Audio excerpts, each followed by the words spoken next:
Bueno, buenas tardes a todas y a todos. Vamos a dar comienzo con la clase del día de la fecha. El tema de hoy, como dice el cronograma, es medidas cautelares y vamos a ver en esta clase los distintos tipos de medidas cautelares que regula el Código Procesal Civil y Comercial de la provincia de Buenos Aires. Y vamos a ver algunos fallos o algunas creaciones jurisprudenciales con respecto a las medidas genéricas. Bien. Como punto de partida podemos despejar, ¿no?, para qué sirven las medidas cautelares. Básicamente es asegurar el resultado práctico de la sentencia que debe recaer en un proceso. Podemos tener la mejor sentencia con citas y doctrinas de la Corte Interamericana de Derechos Humanos, una sentencia espectacular, pero si no, después no tenemos de dónde cobrarla o cómo conseguir materializar esa sentencia, lamentablemente esa sentencia será solamente un cuadrito. Lo que necesitamos es asegurar la materialización de esa sentencia práctica, y el código nos regula distintas medidas cautelares. Obviamente que las medidas cautelares tienen requisitos. No es que yo en cualquier proceso puedo pedir una medida cautelar, o antes de iniciar un proceso puedo pedir en todo tipo de casos una medida cautelar, ¿no? Sino que tenemos que ver si reunimos determinados requisitos, los requisitos de las medidas cautelares. ¿Y cuáles son estos requisitos para pedir una medida cautelar? ¿Cuál es la tarea que tiene que hacer el abogado en el estudio, en el análisis con su cliente, a los fines de decidir si pide o no pide una medida cautelar?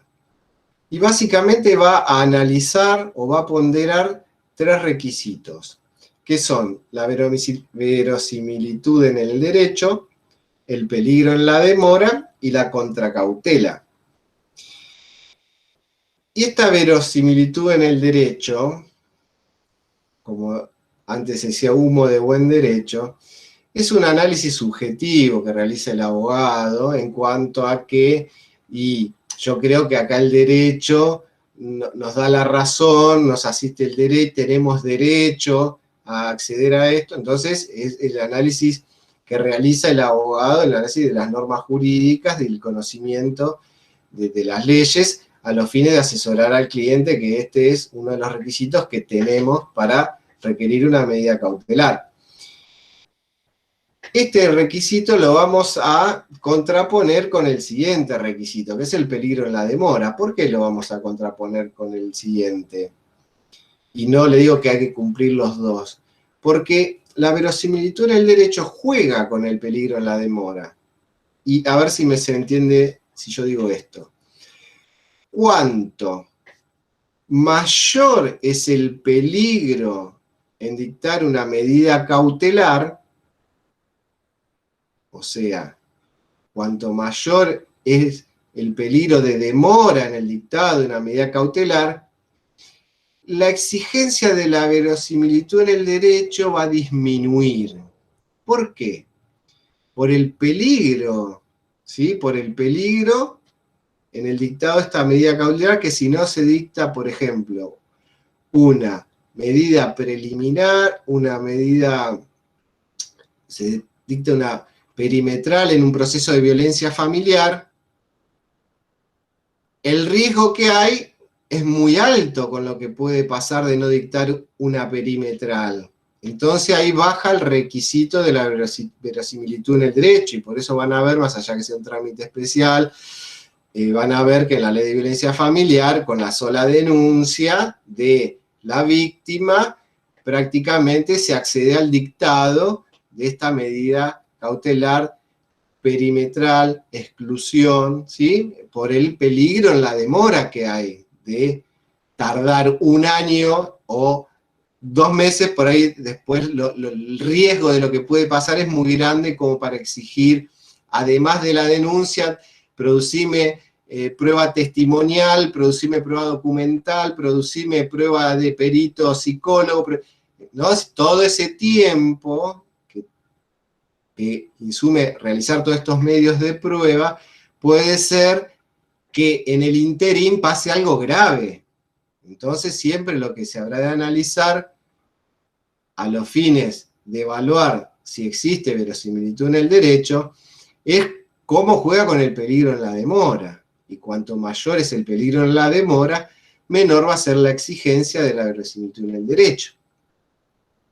Y aquí, luego de este análisis, donde pesamos la verosimilitud del derecho y el peligro en la demora, vamos a tener el tercer requisito, que es la contracautela, ¿no? Como el que requiere una medida cautelar, digamos, garantiza que lo que está pidiendo, por decirlo en términos comunes, es correcto, que no está cometiendo un abuso del proceso, que no está mintiendo a la justicia, ¿sí? Como contracautela esa medida.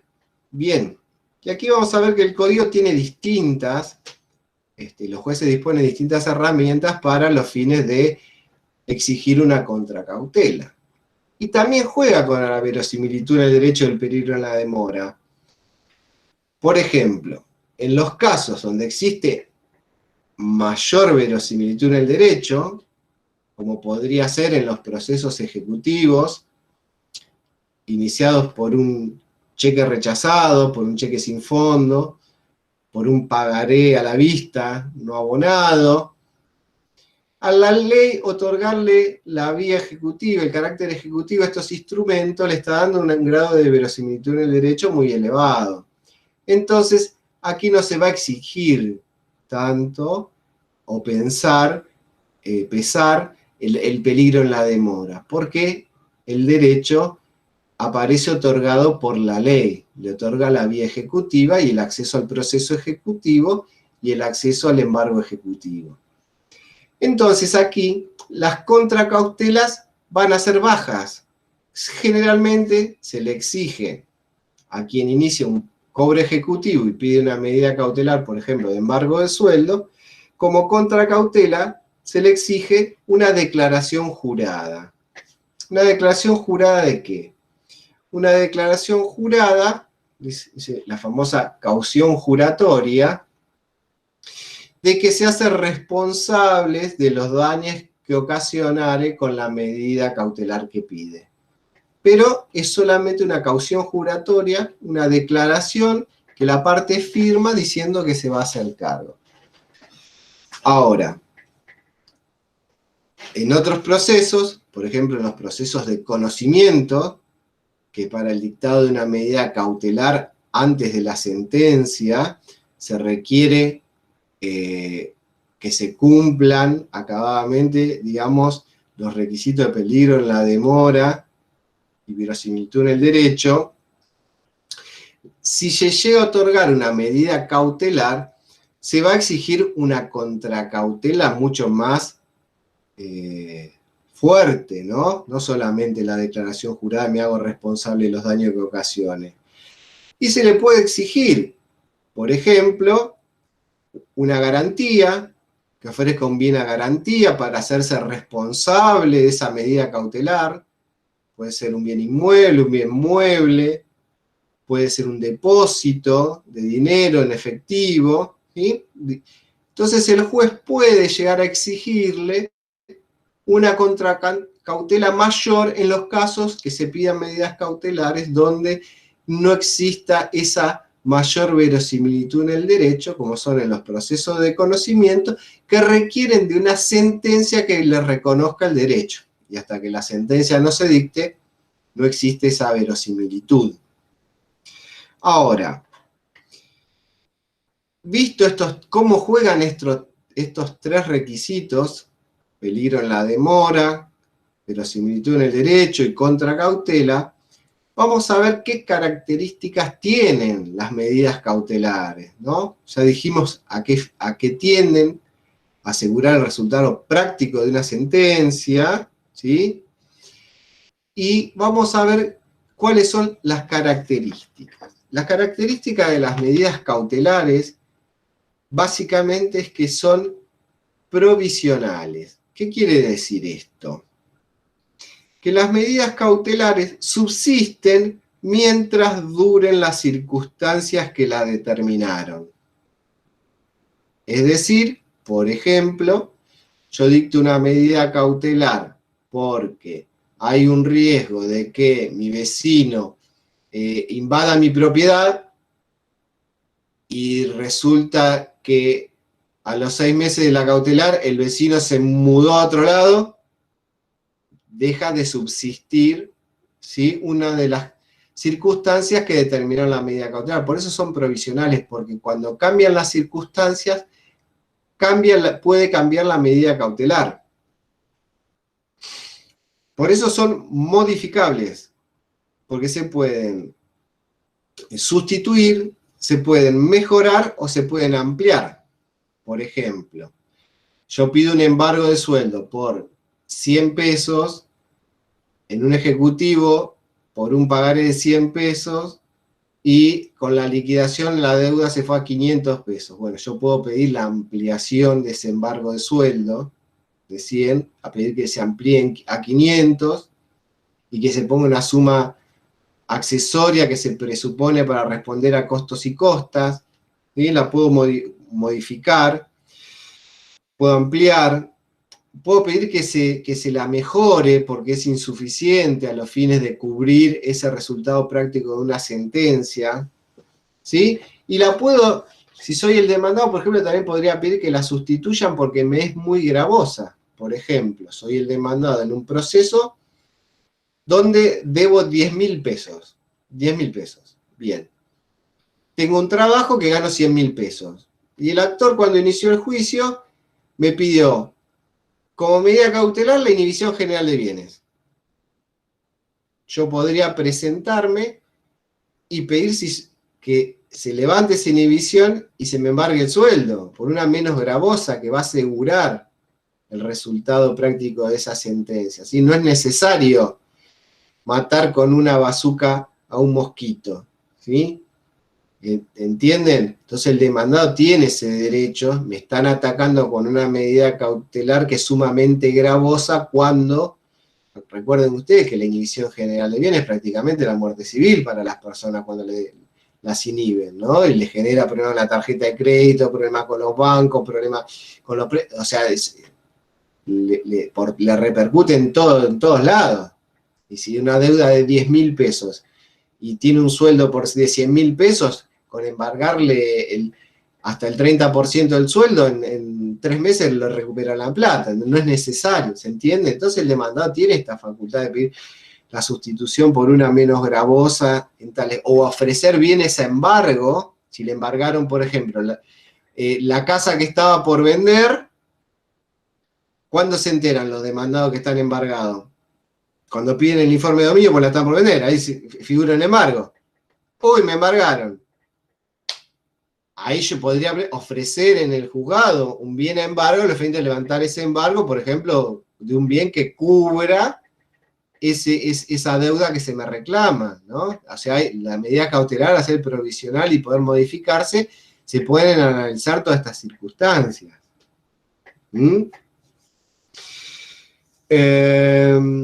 El juez lo que tiende acá al decretar medidas cautelares, tratar de no generar un gravamen innecesario al demandado. A ver, no lo queremos con una bazuca fusilar. Queremos asegurar el resultado práctico de esa sentencia. Y van a ver que el Código Procesal, si ustedes lo abren, capítulo 3, medidas cautelares, sección 1, normas generales, ya vamos utilizando el código, como hemos hecho en la clase pasada, que dio resultado útil a los que lo siguieron y preguntaron. Van a ver que hace una clasificación de las medidas cautelares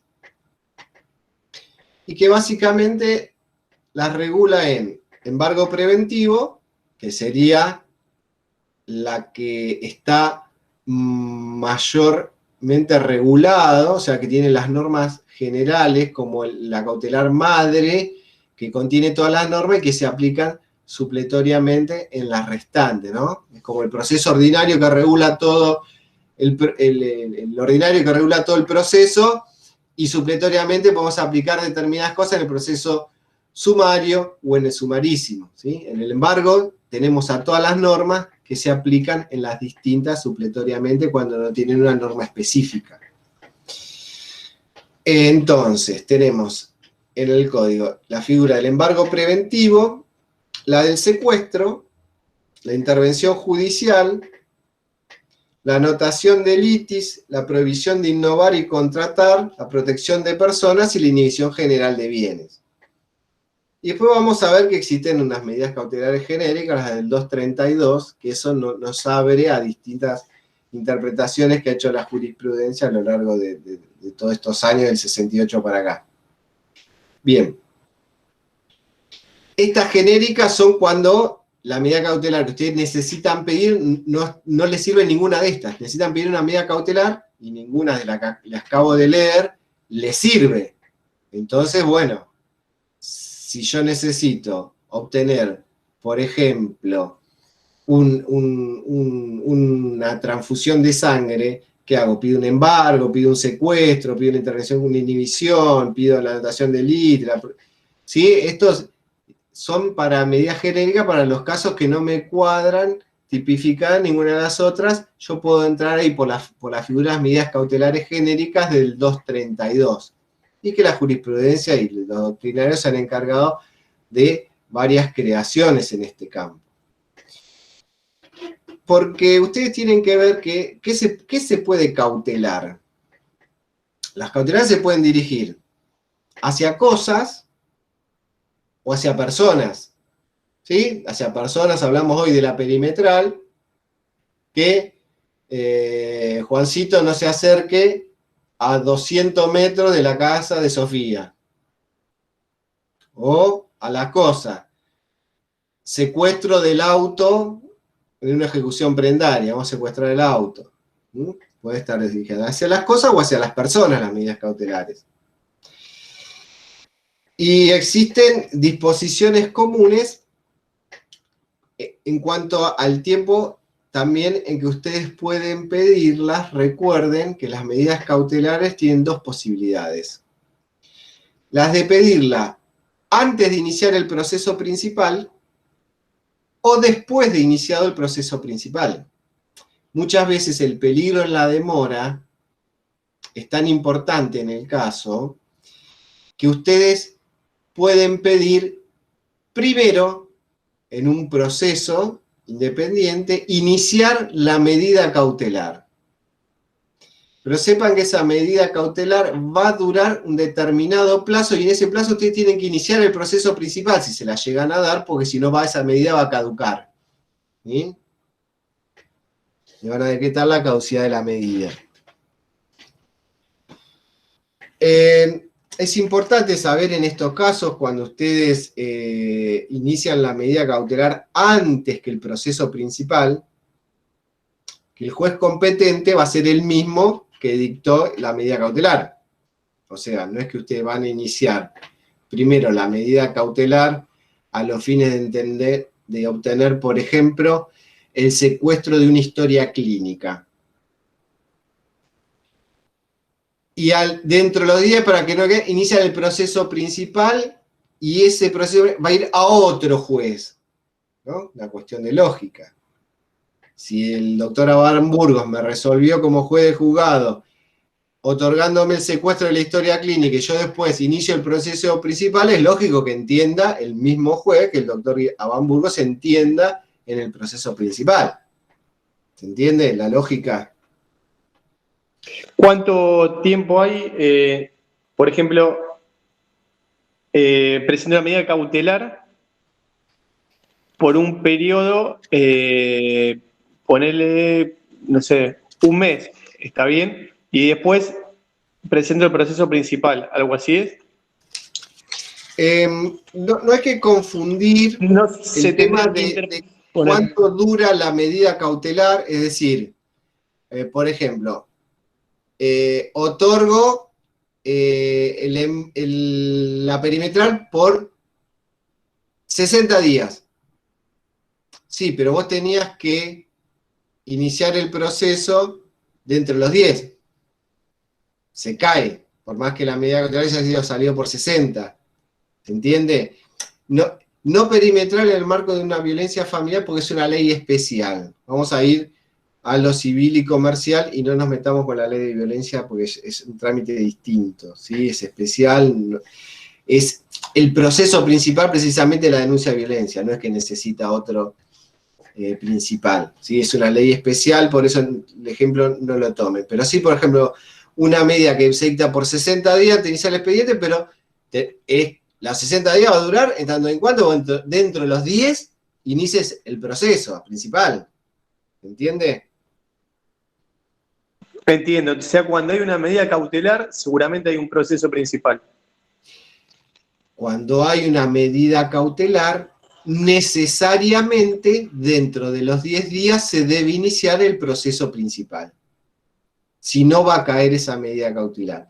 Que es el artículo 207 del Código Procesal, que dice: se producirá la caducidad de pleno derecho de las medidas cautelares que se hubiesen ordenado y hecho efectivas antes del proceso. Si tratándose de obligación exigible no se interpusiere la demanda dentro de los 10 días siguientes al de su traba. Esto es importante. ¿A partir de cuándo empiezan a correr esos 10 días que tienen ustedes para iniciar en todo caso el proceso principal? A partir de la efectivización de la medida. Es decir, no le corren los 10 días desde que la iniciaron, ni desde que la ordenó el juez, sino desde que se materializó, desde que, por ejemplo, se inscribió el embargo o se secuestró la historia clínica en el hospital. Desde ese día que se secuestró la historia clínica, a partir de ahí empiezan a correr los 10 días. ¿Sí? ¿Entienden a partir de cuándo corren los 10 días? Es importante que lo sepan a los fines de no perder. Profesor, ¿hablamos de días corridos o hábiles? Siempre hay que distinguir que cuando estamos en procesal, distinto del derecho sustancial al fondo, todo lo que regula el Código Procesal son días hábiles. Distintos son los plazos que otorga el Código Civil y Comercial, que son días corridos.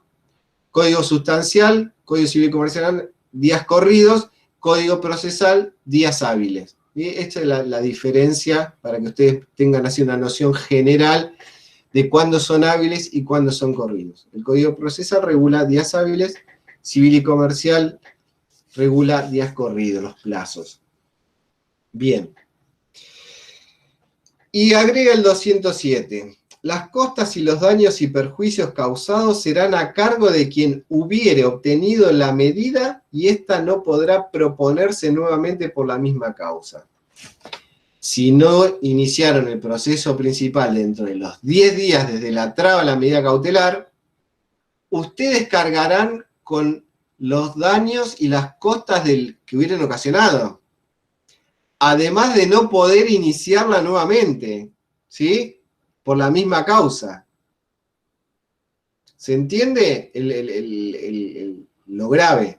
Se le pasaron los 10 días, van a ser responsables por la medida que trabaron si generaron un daño, por las costas de esa medida, y no van a poder iniciarla nuevamente por la misma causa. Por eso, cuando piden una cautelar antes de un proceso principal, tienen que tener en cuenta todo esto, que tengan los restantes elementos para que dentro de los 10 días poder iniciar el proceso principal y que no le llegue la caducidad de esa medida cautelar. Bien.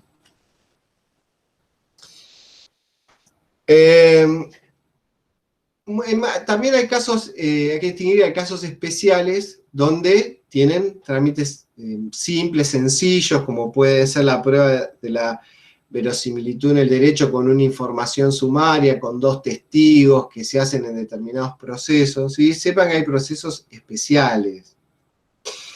Pero una de las características que quiero resaltar de las medidas cautelares, y que ahora que con esto del expediente digital y la tecnología, se complica en la materialización, es el tema que las medidas cautelares son de carácter reservadas. A ver, pues nosotros estamos en la MEB, bárbaro, expediente digital, bárbaro, mayor acceso a la ciudadanía, el control de la justicia, control de la parte del tiempo del proceso, genial.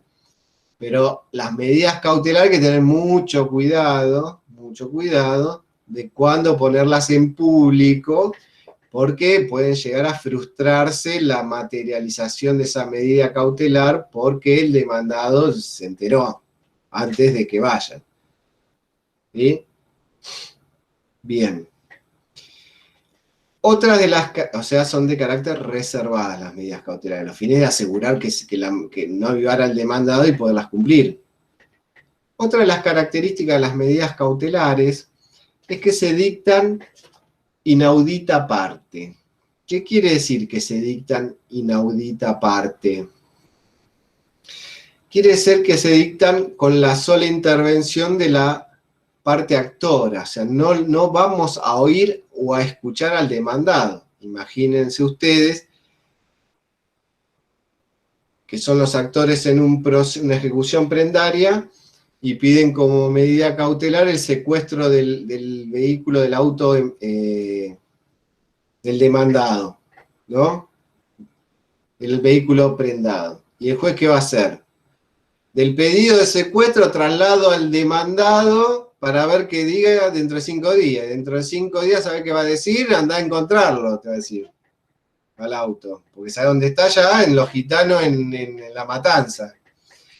Entonces, tiene una explicación por qué se dictan con la sola intervención de una de las partes. Pero esto no quiere decir que no se escuche al demandado en las medidas cautelares. Lo que pasa es que al fin de asegurar el cumplimiento de las medidas cautelares, el código lo que hace en su sistema, y lo dice en el 198, es postergar la intervención del demandado luego de efectivizada la medida. El 198 es el que nos dice, después de trabada la medida cautelar, después de materializada, bueno, ahora el demandado que venga a decir lo que tenga que decir, vamos a escucharlo. Y en ese escucharlo podría decir, tengo todo lo que pagué y presentarse en el proceso, podría decir, me secuestran el auto, pero no, es un remillo, trabajo vivo de esto, ofrezco la plata a embargo, puedes pedir la modificación, la sustitución, ¿sí? ¿Se entiende? Lo que se hace... ¿Puede repetir el artículo, por favor? El 198. Gracias. Bien, es el que dice cuándo, después de trabada la medida cautelar, que le notificamos la traba de la medida cautelar. Muchos se enteran del embargo de sueldo, ¿cuándo? Cuando al mes siguiente van al cajero con la tarjeta de débito y acá dice, acá falta plata. O los que miran el recibo todavía y entran 3 días antes de cobrar, van a mirar el recibo y ven que tienen un descuento del 30%, embargo. Muchos se tienen por notificados así. Y ahí es donde van corriendo al proceso a presentarse y hacer los descargos y bien. ¿Cómo sería una vez que se lo... bueno, que por ejemplo le embargan el auto, por ejemplo, le embargan el auto, ¿no? Se lo secuestran, lo citan a un proceso judicial, se tiene que presentar el proceso y ahí él hace el descargo en el mismo proceso. Sí, son dos cosas distintas. Una cosa es el embargo del auto y otra cosa es el secuestro. Porque el secuestro, cuando te van a secuestrar el auto, ahí mismo te están notificando que te lo están secuestrando. O sea, te fueron, te tocaron el timbre de tu casa, ¿no? Se presta esa particularidad. Ahí cambia el embargo, se inscribe en el registro del automotor, el registro informa al juzgado que se anotó ese embargo y el juzgado le pone, notifíquese al demandado la traba de la medida cautelar, artículo 198. Y ahí se hace una cédula al demandado y ahí le están notificando, porque si no es cuando se entera que le embargaron en el registro automotor, el día que va a vender, que ve que tiene un embargo. Porque no es que ustedes están viendo constantemente si tienen, pidiendo informe de dominio a ver si tienen embargos del auto. Al día que va a vender, ahí se va a dar cuenta. Entonces, primero va al registro del automotor. Embargo. Va el embargo al registro del automotor. Embargo. Secuestro es otra cosa. Sí, el registro del automotor lo notifica en el sistema registral.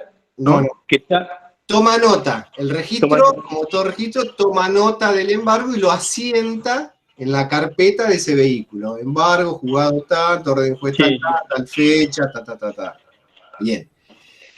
Y le contesta al juzgado, o el abogado acompaña el oficio, que Guillermo nos podrá ahora desasnar si en lo digital ha cambiado algo.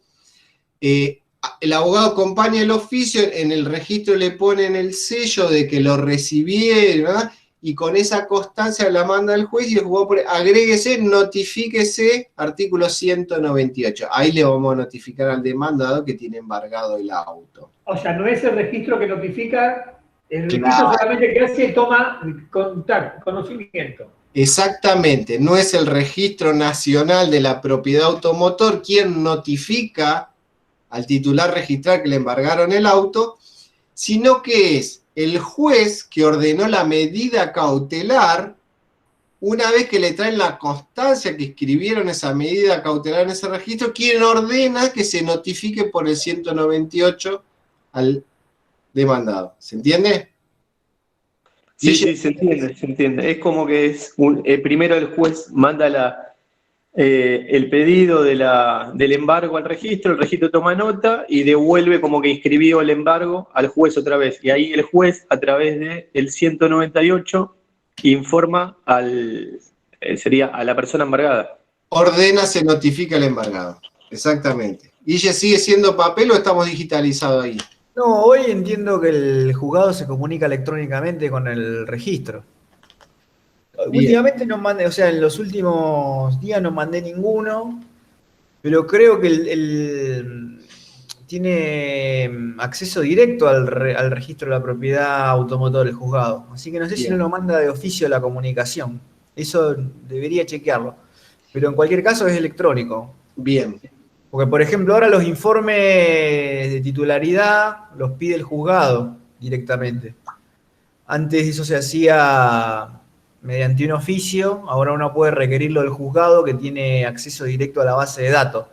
No sé cómo es en la práctica porque nunca lo vi hacerlo en un juzgado, pero sí he pedido información y el juzgado lo que hace es meterse ellos mismos en la base de datos y salta el informe dominial del vehículo.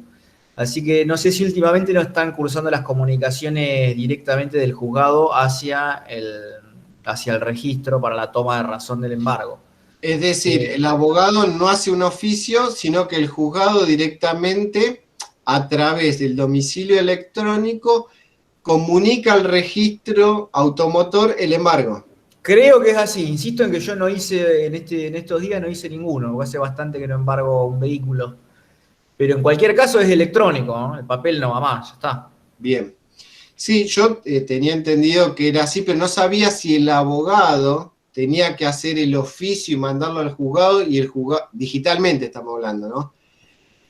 Y el juzgado lo manda electrónicamente al registro. Seguramente dependa del juzgado eso.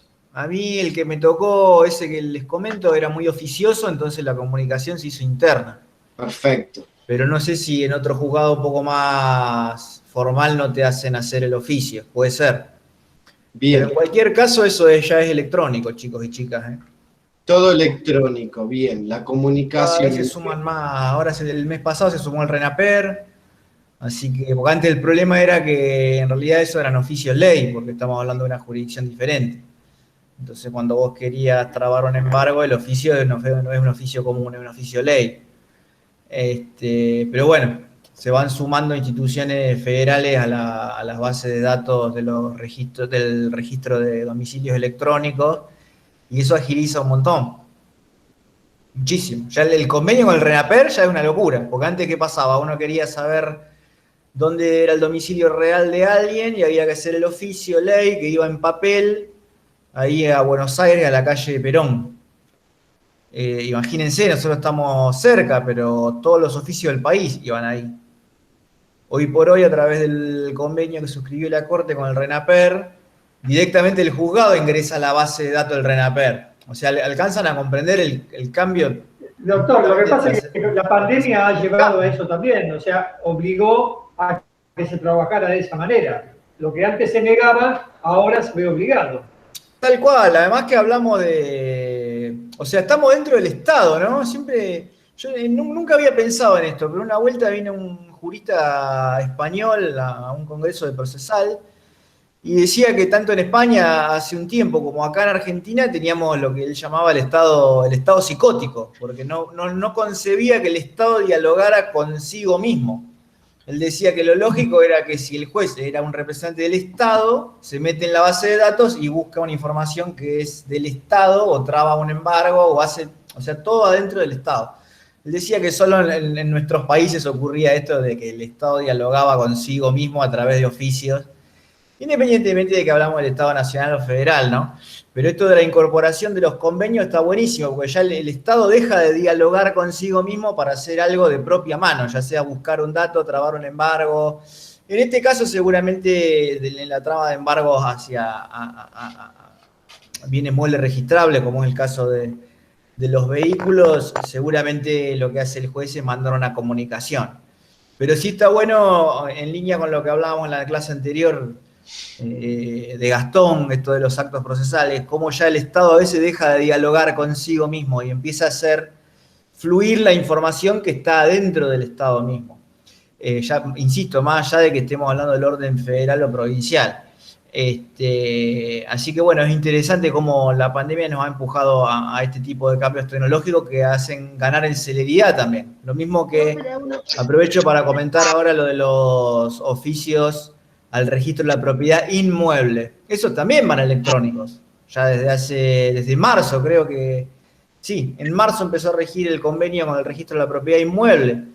Todos los oficios de traba de embargo y anotaciones de liti y todas las demás comunicaciones que se puedan enviar al registro de la propiedad son íntegramente electrónicos. Sí, yo me acuerdo cuando estaba en primera instancia. María, tenés deshabilitado el micrófono. Habilitado. Había lo que era el folio de seguridad al registro de la propiedad inmueble. Había un empleado donde el juez ordenaba un embargo al registro de la propiedad inmueble y un empleado que confrontaba el oficio que hacía el abogado y había el secretario que tenía que llenar el folio de seguridad, que es la medida de seguridad para que salía de un juzgado, para tomar el embargo. Si alguien le puede avisar a María Marcelino que conecte el micrófono, le agradezco. Ahora todo eso, como bien dice Guillermo, con todos los convenios que se han firmado con el director de la propiedad inmueble, desde el juzgado sale al domicilio electrónico del registro de la propiedad inmueble ese embargo, esa inhibición. Lo que hace el abogado, tengo entendido yo, Guillermo sabrá más, que el abogado lo que hace es pagar un timbrado, no sé, por la página del registro, es un timbrado, y lo adjunta o digitalmente yo al registro, o no sé si al juzgado. Y lo mandás al juzgado y lo pagás con Provincia.net. Ahí está.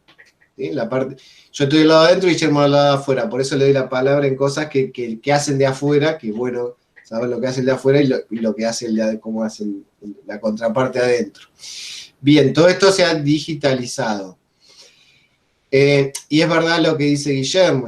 De hecho, yo tengo en mi usuario tengo acceso al Registro Nacional de la Propiedad Automotor, tengo acceso al RENAPER, tengo acceso a un montón de sitios web, no que no son para el público, sino que son para los funcionarios judiciales, y agilizamos un montón, porque ustedes no saben. Y abarata mucho los costos, porque es algo que yo no dije, pero ese oficio a la calle Perón en Buenos Aires, estando en La Plata, que hay apenas 50 y pico de kilómetros, salía algo así de 1.000 pesos.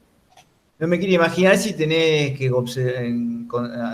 hacer lo mismo desde otra provincia, cada vez más lejos, cada vez más caro. Así que se ha ganado mucho en celeridad y en economía procesal. Todo sería, la forma es todos estos actos, cuando muy bien dijo Guillo, referenciando a la clase de actos procesales, cómo se relaciona todo la clase nueva con la anterior siempre, y todo atado a estos actos de comunicación, están todos regulados por la Suprema Corte a través de sus acordadas. Recuerden que el Código del 68 lo tenemos ahí, y que todo lo electrónico y los medios de comunicación y notificación y presentación está regulado a través de acordadas de la Corte. Y es donde entra el registro automotor en convenio con la Corte, y ahí lo hacemos digital, y ahí entramos con el registro de inmueble y lo hacemos digital, y bueno, es mucho más rápido, corto, bueno. Pero cuando piden las contestaciones de los registros, en todo caso, digitalmente contestan al juzgado que han trabado el embargo, ahí es donde el juez ordena que se notifique la medida cautelar conforme lo dispone el 198, que si quieren lo leemos.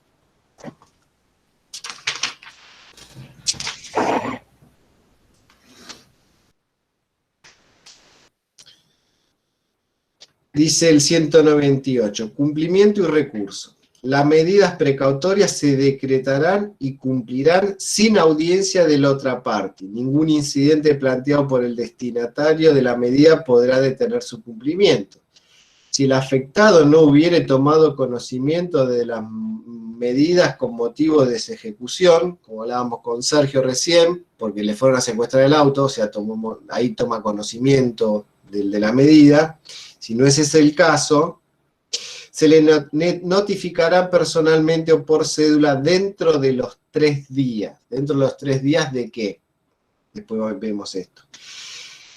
Quien hubiese obtenido la medida será responsable de los perjuicios que rehogaré la demora, ¿sí? La providencia que admitiera o no le hiciera lugar a una medida será apelable. Bien, esto con respecto al recurso, dejémoslo al final. Entonces, según el código, dentro de los 3 días de comunicado al juzgado que se recibió esa constancia, que se trabó la medida cautelar, hay que notificarle al demandado que esa materialización de esa medida cautelar. Ahí es cuando viene. Esto es así, dentro de los 3 días lo notifican, no es así, no, por ahí está. Puede ser que con las ejecuciones prendarias hay una ley que esa ley dice que... Leyes especiales. Claro, no sabía cómo era, y me confundía con el embargo y la ejecución prendaria, que son 2 cosas diferentes. Y el embargo, la ejecución prendaria, cuando le secuestran el auto, ¿actúa igual que al embargo? En la ejecución prendaria actúa igual, primero notifican al demandado, sería a la persona que está en deuda, le dan un plazo y esperan un plazo, ¿no? Para que conteste, para que pague, digamos, el juzgado, el acreedor prendario le notifica, ¿no? Son 2 cosas distintas. Una cosa es notificarle la medida cautelar y otra cosa es que pague, ¿sí? Una cosa es notificarle lo que estamos hablando ahora, te notifico que se te ha embargado el automotor, te notifico que se ha secuestrado, que es dentro del marco del trámite de la medida cautelar, y otra cosa es el proceso principal, y vamos a ver cuando veamos procesos especiales al final, si llegamos a ver ejecuciones prendarias o ejecuciones hipotecarias, es otro plazo porque es otro proceso, ahí se libra un mandamiento de intimación de pago, o sea, una cosa es el plazo para la medida cautelar notificar y otra cosa es el plazo para que te intiman para que pagues, ¿sí?, la deuda. O sea que el auto está embargado y por otro carril va para que pague, pero el auto está embargado, una vez que ya está embargado ya está. Exacto, muy bien, Luis. Recuerden ustedes que las medidas cautelar, ¿para qué sirven? Para asegurar el resultado práctico de una sentencia. Entonces, lo que nosotros estamos haciendo, pidiendo una medida cautelar, obteniendo una medida, es asegurar el resultado práctico. Pero después, paralelamente, va a correr un proceso principal, que depende cuál sea el proceso principal, ¿sí? Van a ser los trámites y los plazos que se cumplan. Si estamos en un proceso ordinario, si estamos en un proceso sumario, si estamos en una ejecución, un ejecutivo, una ejecución prendaria, una ejecución hipotecaria, ¿sí? Vamos a ver que hay un proceso aparte de la medida. No es que la medida cautelar es un proceso principal y ahí está todo, porque estaría buenísimo. Pido la cautelar, pero si tuve el derecho, peligro y tac, embargo. Dentro de los 3 días venga el demandado. ¿Qué tiene que decir? ¿Le debo o no le debo? Listo, lo rematamos, terminó el juicio. Estaría buenísimo. Pero sabemos que, que el proceso que regula el Código Procesal no es así. Bien. ¿Qué más podemos decir de las medidas cautelares? Muchas veces se piden embargos de bienes perecederos, por ejemplo, una deuda que puede ser una distribuidora, el demandado puede ser alguien que tenga mercadería que se pudra, un cajón, un productor de manzana. Entonces, pues, si yo pido una medida cautelar al juez que le ordene, me debe 1.000.000 de pesos, le pido, le secuestre 100 cajones de manzana que levantaron la cosecha y voy y le secuestro los 100 cajones de manzana, ¿qué hago? ¿Me quedo con los 100 cajones de manzana 5 años hasta que termine el juicio? No, al mes están todas podridas la manzana. Entonces, ¿qué pasa en esos casos? Bueno, en esos casos, cuando el juez ordena el embargo de bienes perecederos, tiene que ver el tema de cómo se procede a la venta inmediata a los fines de transformarlo en dinero, en algo que se pueda conservar. ¿Sí? Y esto se hace a través de el mecanismo de subasta que regula el código y el juez se encarga de materializar la venta de esos bienes perecederos. Le dije manzana, como puede ser todo lo que ustedes se vayan a imaginar. Y como les dije, las normas pertinentes al embargo se aplican a las restantes medidas cautelares porque es el que regula el proceso bancario, o sea, todo lo que depende de qué medida cautelar estén, lo que no regule, vayan a leer en el embargo a ver si se puede aplicar esa medida. Bueno, la contracautela del peticionante, ¿qué significa? Cuando dijimos que hay casos que se lo dan con una caución juratoria, sí, me hago responsable de los daños que pueda ocasionar por esa medida cautelar obtenida sin derecho, por ejemplo. O sea que la medida cautelar fue decretada indebidamente. En estos casos, el que es el 208 del Código Procesal, si ustedes lo tienen ahí, el 208 lo pueden ver, y es que toda medida cautelar que ustedes van a pedir se va a dictar bajo responsabilidad de ustedes. O sea, el que pida la medida cautelar se va a hacer responsable de esa medida cautelar y responde patrimonialmente, ¿no? Ante esa medida cautelar. No es que cualquiera puede pedir una medida cautelar, total, después vemos qué hago. Responden patrimonialmente.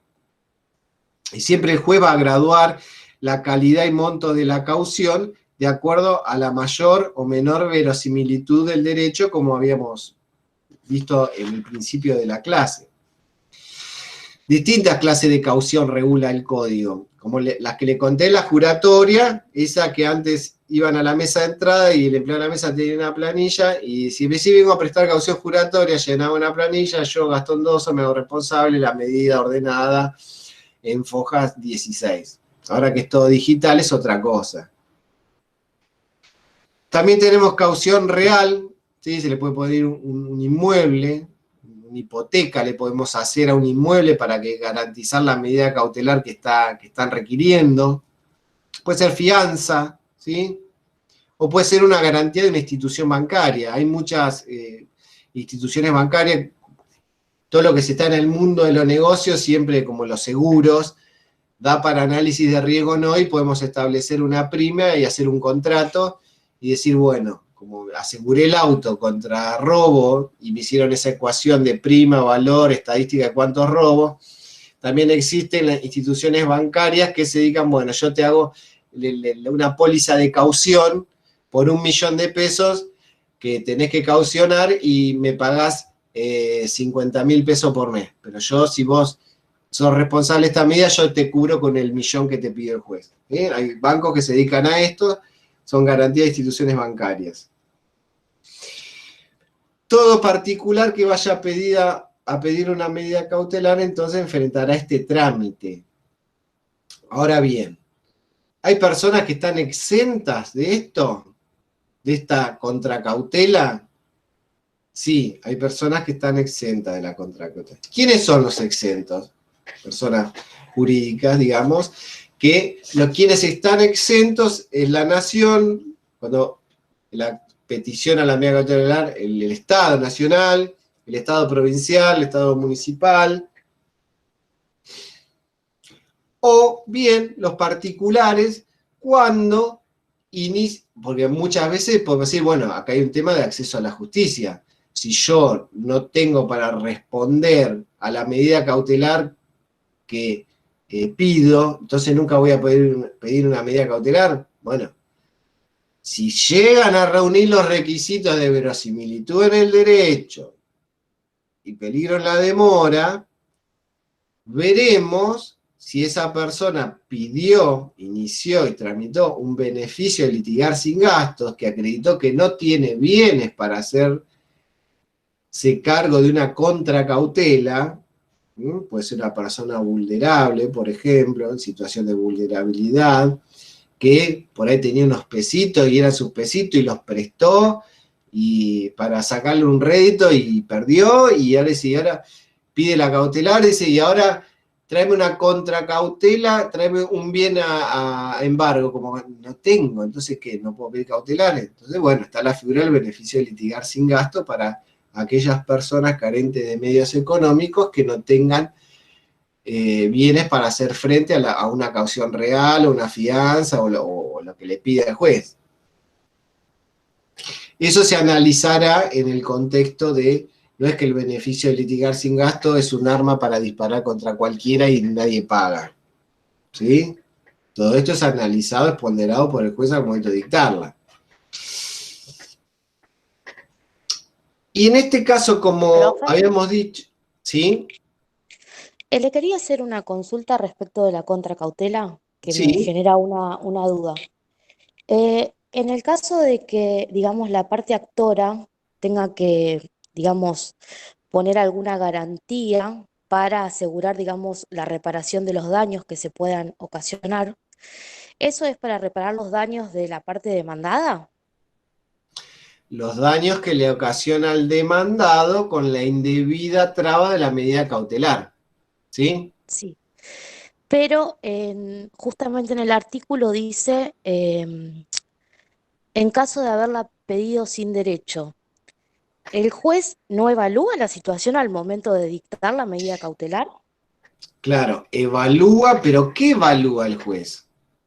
Si vos haces una cautelar que pediste en la demanda del proceso principal, ahí en un capítulo, evalúa lo que solo dijo el actor, porque es lo único que tiene. O sea, lo único que tiene es la demanda con lo que dice el actor y en todo caso la prueba documental que acompañó esa demanda. El juez con esos elementos dice, bueno, creo que existe un grado importante de verosimilitud en lo que me está pidiendo este actor, por lo cual se lo voy a dar. Pero por el 208, todo aquel que pide una medida cautelar se hace responsable de los daños que la indebida traba causa. O sea, que el juez, vos le cuentes la parte que te conviene de la película, le cuentes, le acompañe la parte documental que te favorece a vos y obtengas indebidamente, le estás al juez sectorizando la información. Entonces el juez puede llegar a entender que tenés verosimilitud en el derecho y te la puede dar. Ahora, cuando se completa el cuadro, cuando escuchamos al demandado, no, la obtuvo indebidamente, y el 208 dice todo el que la obtuvo indebidamente tiene que pagar los daños que ocasionó. ¿Se entiende, Morena? Sí, profe, soy Pamela, es el celular de mi hija y está con su nombre. Bueno, por suerte Em, yo no salí con el nombre de la mía, que suelo salir con el nombre de mi hijo y mi hija. no, porque lo cambié, pero medio que Bien, me retó. Así que ahora se me quedó entiende. claro porque no entendía esa parte. Bien.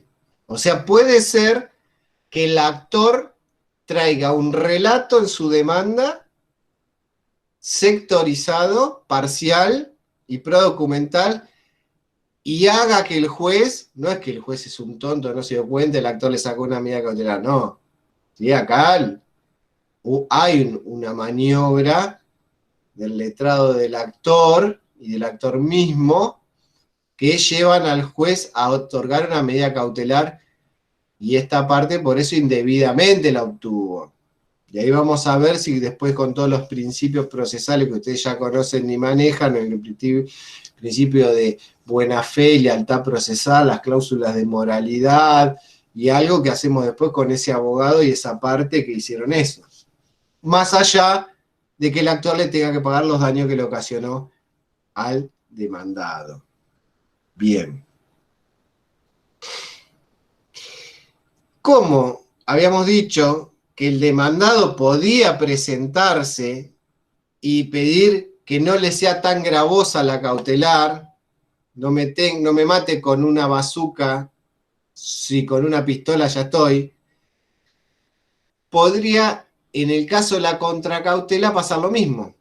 El juez viene y dice, bueno, al actor, usted quiere esta medida cautelar, bien, se la voy a otorgar, pero tráigame una caución real. Ofrézcame un inmueble que lo vamos con una hipoteca, y lo vamos a hipotecar.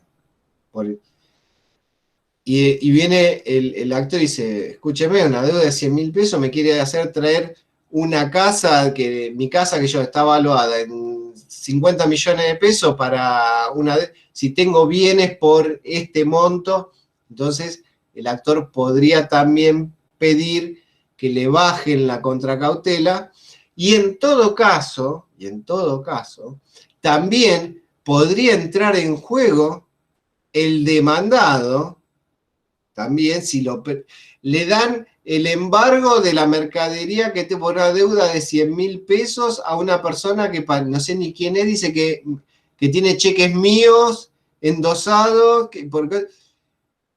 podría el demandado pedir que le suban la contracautela.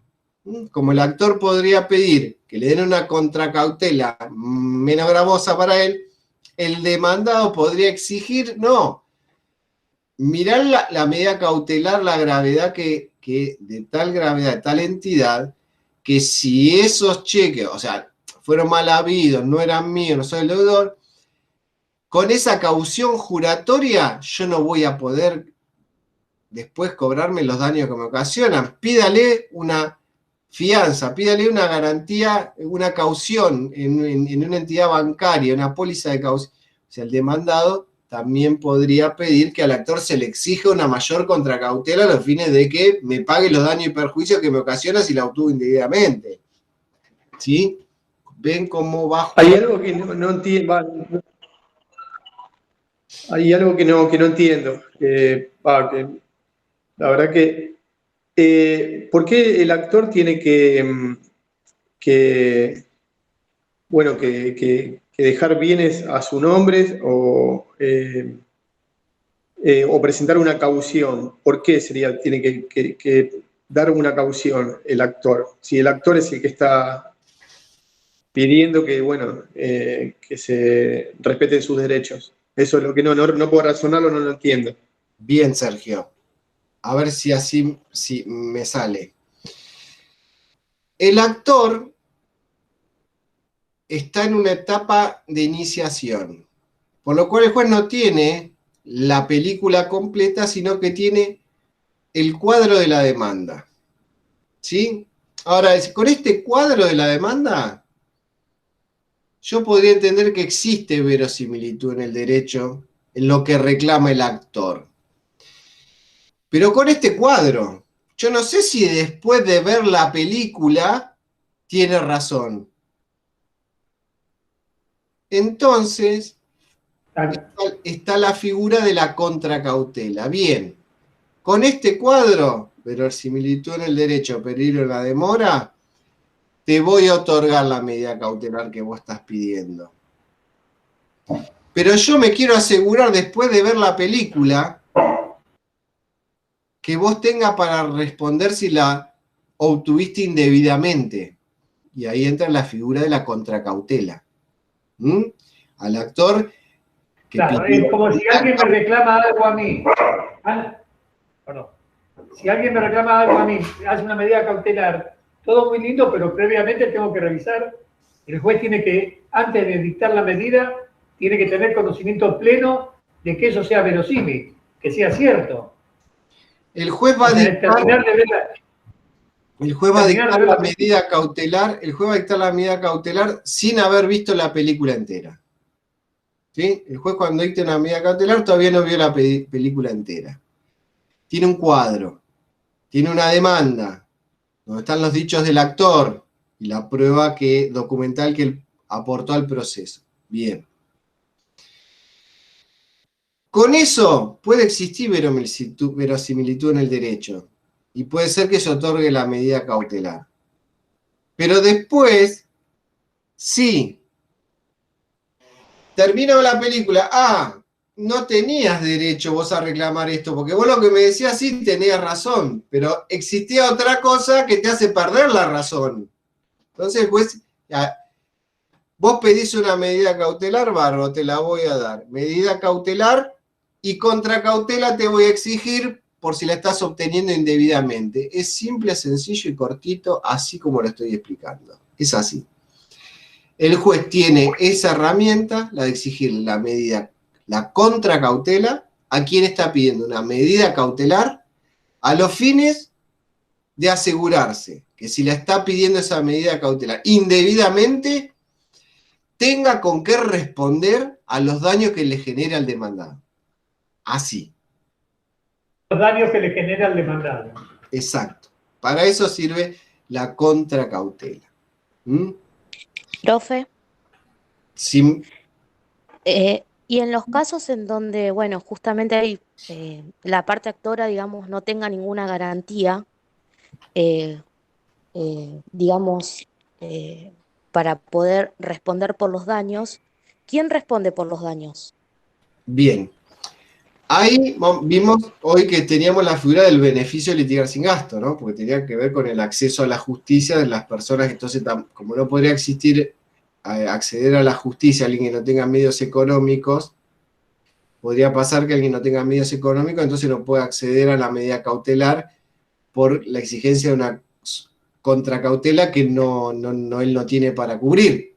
Entonces entra la figura del beneficio de litigar sin gasto para nivelar esas desventajas. Bien. Si obtuvo indebidamente esa persona, no tiene bienes para responder. Por eso el juez tiene que tener mucho cuidado cuando las otorga en estos casos, porque si se generan daños, quien actúa con beneficio de litigar sin gasto, que no tiene no tiene bienes de fortuna, no tiene changarín. O sea, se enferma, no cobra. Es el que vive el día a día. ¿Qué contracautela le puede elegir? Pero tampoco podría acceder a una medida cautelar. No, está la figura del beneficio de litigar sin gasto para que todos puedan acceder a una medida cautelar.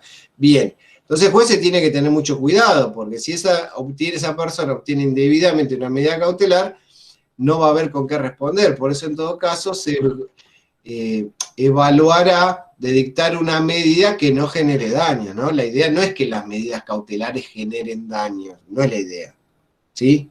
Pues la idea es que las medidas cautelares aseguren el resultado práctico de una sentencia. No queremos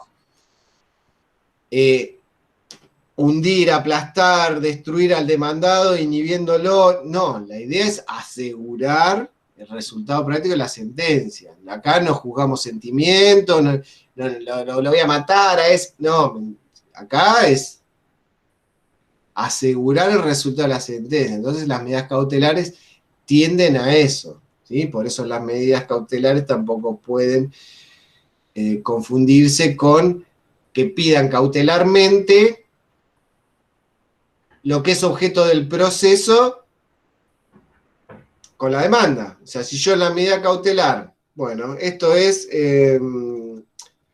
daños y perjuicios por incumplimiento de 100.000 pesos, y de medida cautelar pido que me pague, le embarguen los 100.000 pesos y me los den. No, pará, me estás pidiendo que te adelante la sentencia y que te pague. La medida cautelar es para asegurar que se embargue y que ahí, no que me lo embarguen, me lo den. ¿Se entiende? No, entonces la medida cautelar es para asegurar, no es una anticipación de la sentencia.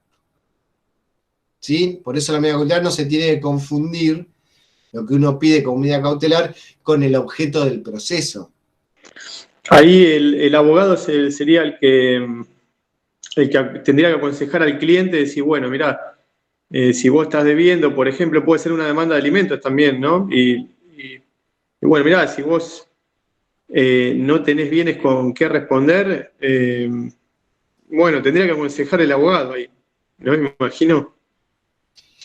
Estos obviamente, son charlas entre los clientes y su abogado en el estudio o por Zoom o por los medios tecnológicos, como sea, donde no solamente se plantea el abogado, el asesor técnico, le cuenta o lo asiste en qué medidas cautelares están a su alcance, sino que también trata de entender qué es lo que quiere el cliente, que muchas veces no está luego plasmado en los escritos del proceso, sino que se lo queda guardado al cliente. Entonces el abogado tiene que andar desenmarañando para ver qué quiere, ¿no? Y lo que quiere es tal medida cautelar. Él lo que quiere es quedarse con la casa, no quiere que le pague la deuda de alimentos. Muchas veces hay que a los clientes escarbarlo, no, acá lo que no quiere que le pague, lo que quiere que es con la deuda quedarse con la parte de la casa, ¿me entendés? Entonces hay un montón hay intencionalidad que se pueden dirigir a obtener lo que el cliente quiere. Lo que pasa es que hay intención. Perdón, disculpe, continúe, por favor, continúe. Bien, si el cliente quiere, por ejemplo, no, teníamos la casa que era 50 y 50, la compramos en condominio, tengo el lado de alimentos, pero no quiero que le embargues el sueldo para que me empiece. Lo que yo quiero es embargarle la parte de la casa para los fines de quedarme con. Entonces hay que ver qué quiere el cliente a los fines de asesorar o no una medida cautelar. Claro, lo que pasa es que el cliente tiene que ser sincero con el patrocinante y, bueno, hablar con la verdad, ¿no? Y sí, porque, no, digamos. No se puede adivinar. Si hay intencionalidad, sabiendo que ya lo que está pidiendo está mal. En el momento el abogado dice, a ver, soy el único al que le mentí y te va a creer, o sea, vamos, ahí tiene que haber un sinceramiento, se tiene que sincerar el cliente con el abogado, no le va a ver justo a mentir a su abogado, que es el que tiene, pero bueno, hay muchos clientes que no le dan toda la información al abogado, porque quieren obtener algo y saben que por ahí no tienen razón, entonces esconden una parte, omiten una parte de la película, pero bueno, están ustedes en la habilidad como abogados. A veces los abogados tenemos que ser un poquito psicólogos, un poquito psiquiatra, tenemos que ser un poquito de ingeniero mecánico, tenemos que ser un poquito de médico. Los abogados tienen que ser un punto de vista, abarcamos muchísimas ramas en cuanto a sentarse con el cliente en esa entrevista y entender un montón de cosas. Que bueno, la experiencia es lo que, a medida que ustedes vayan viendo los casos, la experiencia les va a ir sumando y lo van a charlar. Después, mira, tuve con este cliente, me dijo tal cosa, tal otra, y por ahí lo charlas con tu socio, y sí, mira, parece que no quiere que la exclusión del hogar, lo que quiere es que se lo atribuya. O sea, todo eso lo van a ir viendo en el ejercicio de la profesión. Pero bueno, seguimos con las medidas cautelares. En caso de levantarse la cautelar, salvo el caso del artículo 209, inciso 1 y 212, porque el requiriente abusó de su derecho, el juez condenará a pagar los daños y perjuicios si la otra parte lo hubiese solicitado. ¿Sí? Entonces, viene el demandado y se lo obtuvo indebidamente. Y le pide al juez que le pague los daños ocasionados. Obviamente que el demandado tiene que probar qué daños le ocasionó. No es que viene el demandado y dice, quiero que me pague los daños ocasionados. ¿Qué daño me ocasionó? Ay, no, daño moral, 100.000 pesos porque la padecí. Otros 100.000 pesos porque no me fui de viaje porque me puse nervioso. Otros 100.000 pesos porque, y no fui no manejé el remis un mes porque me daba pánico salir a la calle. Otros, no, sí, podés pedir lo que quieras, pero tiene que probar el demandado que esa medida cautelar produjo esos daños. ¿Sí? Y todo daño cierto debe ser reparado, pero la prueba está a cargo de quien alega que sufrió esos daños. ¿Se entiende? Si no lo pudiera probar, ahí se cobraría el demandado la contra... se cobraría, ¿cómo se llama? La contracaución, ¿cómo es la contracautela? Si el demandado no prueba que la medida indebidamente trabada no le causó un daño, no va a cobrar nada, porque no le causó un daño. Pero no tiene ninguna consecuencia, digamos. Claro. Porque no causó ningún daño. Y si no causó ningún daño, ¿qué vamos a dar? Porque hay está bien, eso lo entiendo. Muchos abogados que, está bien, viene el cliente, sí, vamos a pedir, sí, pedí todo lo que quiera, pero si no lo tener cómo probar eso, o por mucho se quedan en el relato del hecho. Y viene y esto es así, me pasó esto, y bueno, pero... A ver, pericia médica, ¿tenés una incapacidad? No tengo nada. Un psicólogo va a decir, no, tratamiento, no tengo nada. ¿Y qué le querés reclamar? No, el mal momento que pasé. Y bueno, vivimos en sociedad, buenos momentos, malos momentos. Hay que ver que si producen o no producen un daño. Si no, imagínense que judicializamos todo. Hasta la judicializamos, si queremos. En ese caso, por ejemplo, se entendería, o yo entendería que se perdería el juicio. Entonces, ahí el actor responde con los bienes que dejó en caución, algo así. Sí, acuérdense. Para el juicio. Que una cosa es la medida cautelar y otra cosa es el juicio principal. Sí, por ahí puede ser que obtuvo indebidamente la medida cautelar con ese cuadro. Entonces el demandado viene, se presenta, pide la... Pero puede ser que a lo largo del proceso surja que tenía razón el actor. O en menor medida tenía razón. O parcialmente. O puede ser que se le rechace la demanda. ¿Sí? Cero razón, se le rechazó la demanda.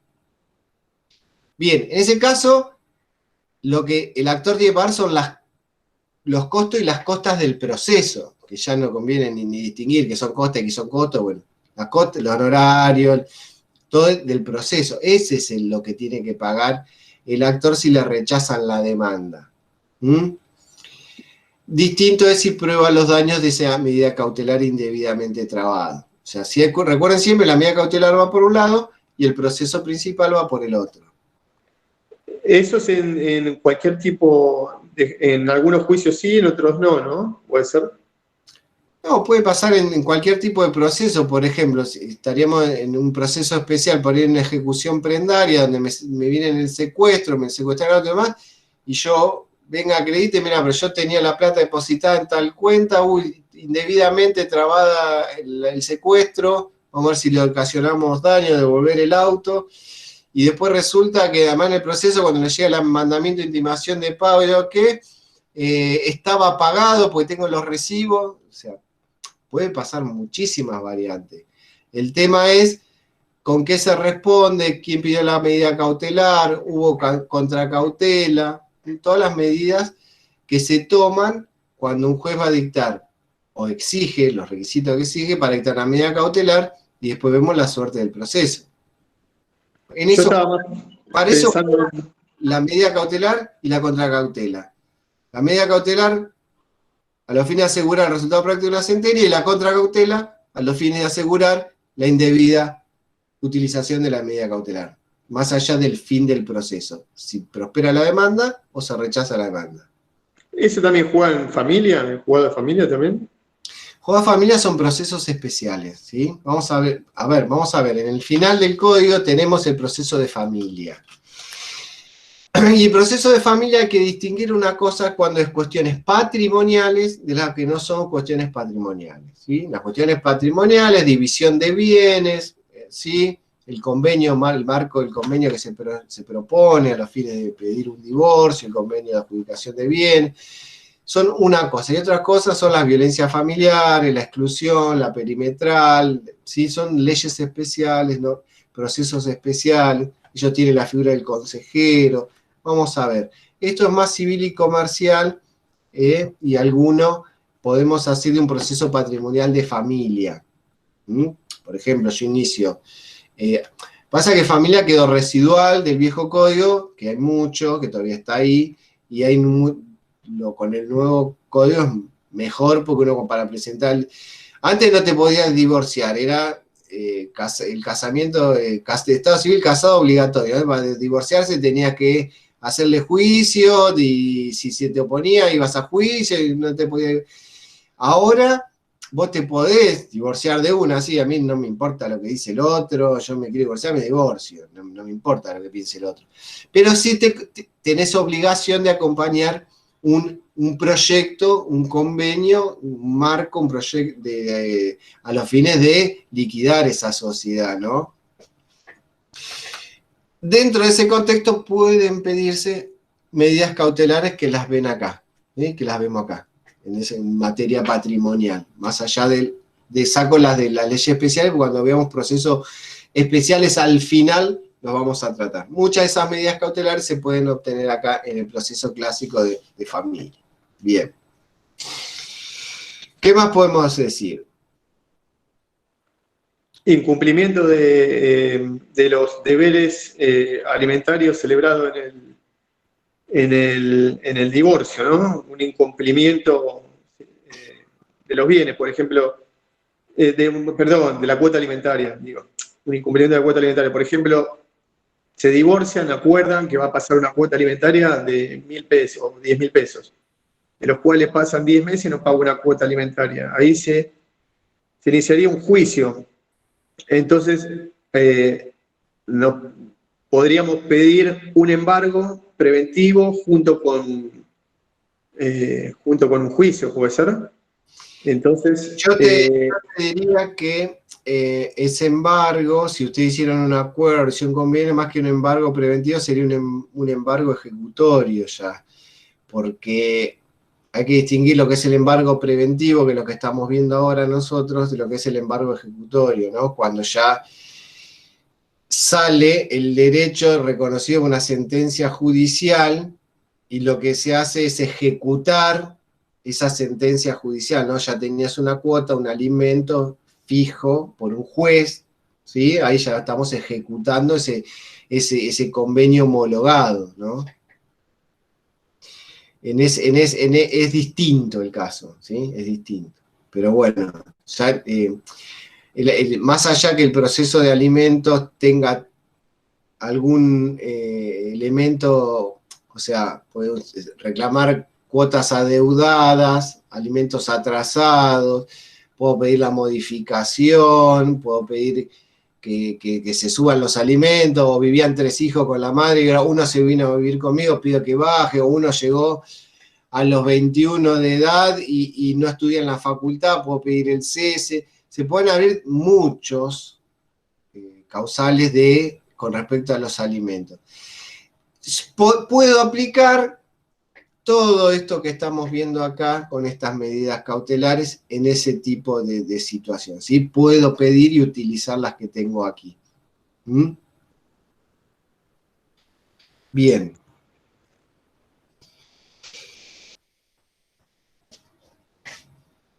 Entonces, vamos a ver que las medidas cautelares de embargo y de inhibición tienen un plazo de duración. No es que ustedes van a pedir, se dicte un embargo, el juez le va a decir, bueno, embárguese la casa de Guillermo y ese embargo va a durar toda la vida. ¿Sí? Las medidas cautelares de embargo e inhibición, las que están dirigidas al registro de la propiedad inmueble, o pidan la inhibición del demandado, le va a durar toda la vida. Esas medidas cautelares duran 5 años. Son resoluciones técnico-registrales del registro de la propiedad inmueble, donde se estableció la duración de las medidas. Quiere decir que si ustedes piden una medida de embargo al registro, o inhibición al registro de propiedad inmueble, a los 5 años caducará. Lo que tienen que hacer, si en esos 5 años todavía no terminó el proceso, no se dictó sentencia y ustedes no cobraron, es antes que venzan los 5 años, pedir la reinscripción de esa medida cautelar. El tema es a partir de cuándo empiezo a contar los 5 años, ¿no? Y los 5 años se empiezan a contar a partir de la toma de razón, a partir de que el registro de la propiedad inmueble tomó nota de ese embargo o de esa inhibición. Antes le ponían un sello al folio de seguridad atrás, que con la fecha de la toma de razón, ahora es todo digital, como bien dijo Guillermo. Ustedes tienen que ver cuando le conteste digitalmente al juzgado la fecha de toma de razón para a partir de ahí contar los 5 años.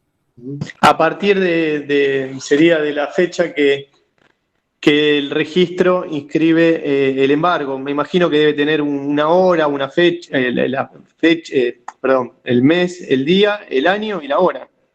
Me imagino que debe ser así.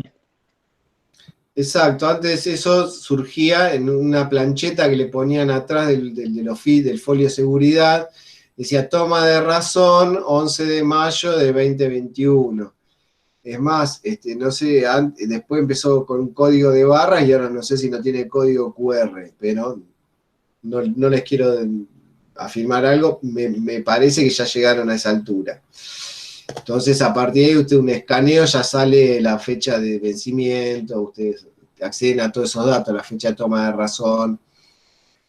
Bien, pero el dato importante es eso, acuérdense de los 5 años.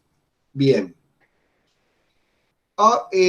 Además de las medidas cautelares que regula el código, vamos a ver que están las cautelares genéricas, las del 232, que les anticipé hoy, o innominadas, que se decretan cuando lo que establece el código procesal resulta insuficiente o excesiva, ¿no? Acá el 232 lo que dice, se los voy a leer.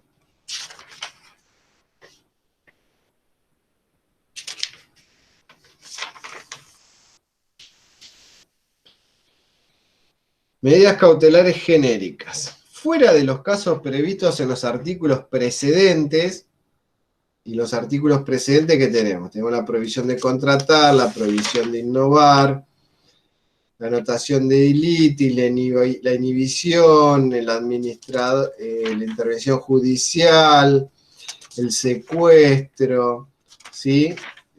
Así hasta el embargo preventivo. Si ninguna de esas nos sirve, nos alcanza, o es la que necesitamos, bien. Quien tuviere fundado motivo para temer que durante el tiempo anterior al reconocimiento judicial de su derecho, éste pudiera sufrir un perjuicio inminente o irreparable, podrá solicitar las medidas urgentes que según las circunstancias fueren más aptas para asegurar provisionalmente el cumplimiento de la sentencia. Bien, acá viene todo lo que ha elaborado la doctrina, la jurisprudencia en torno a la puerta, la puerta de entrada a qué institutos que se han creado, ¿no? Una que entró así por este lado. Un caso de un señor que tenía una cuenta corriente en un banco, ¿no? Una cuenta corriente en un banco, se empezó a atrasar con la cuenta corriente.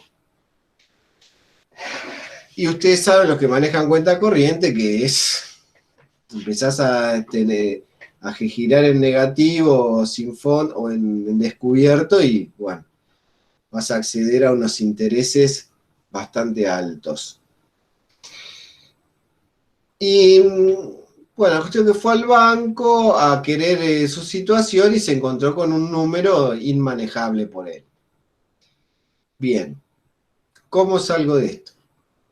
Se habrá juntado con un abogado que tenía estudiado el tema un poco y dijo, bueno, inició un proceso de rendición de cuentas para que el banco rinda cuentas de cómo llegó ese número, de cómo venía el giro en descubierto, cuáles eran los intereses, cuáles eran los distintos ítems que integraba eso.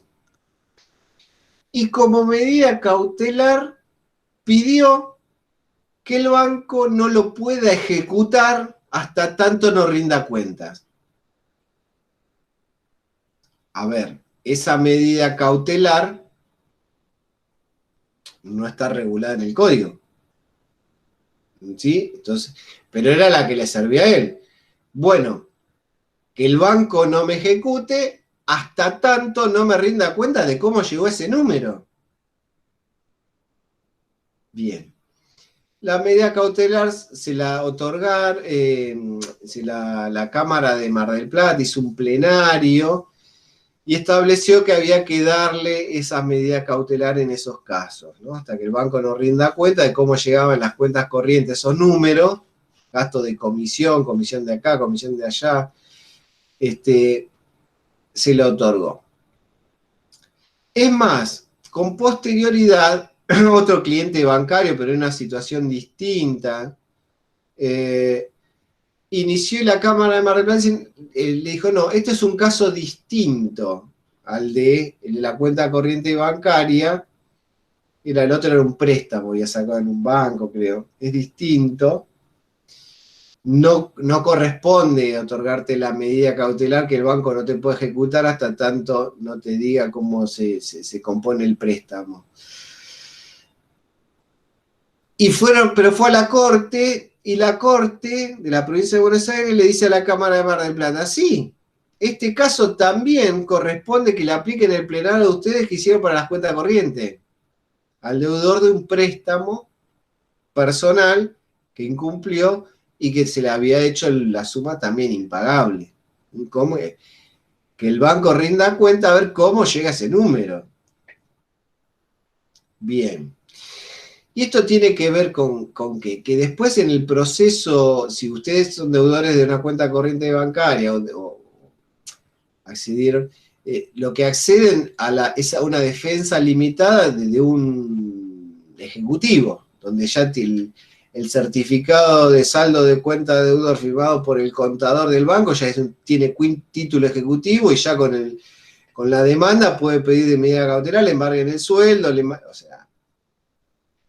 Entonces, tiene que ver con esta posibilidad de, bueno, y encima el demandado no puede discutir qué tiene que esperar el demandado. Entonces, está bien, tenés la vía ejecutiva, yo saqué un préstamo de 100.000, me iniciás demanda por 1.000.000, no sé cómo llegás al 1.000.000, me hiciste el certificado firmado por el contador del banco, me ejecutaste 1.000.000, me remataste la casa, te cobraste 1.000.000 y yo después tengo que iniciar el proceso de conocimiento posterior del Ejecutivo para ir a discutirte lo que no pude discutir en el Ejecutivo. Claro, que es el trámite del 551, que cuando ustedes van a ver que los ejecutivos, uno no tiene la contestación de demanda como en el proceso ordinario, en el sumario, sumarísimo, que es más amplio, sino que tienen la posibilidad de oponer excepciones, y están tasadas las excepciones que uno puede poner.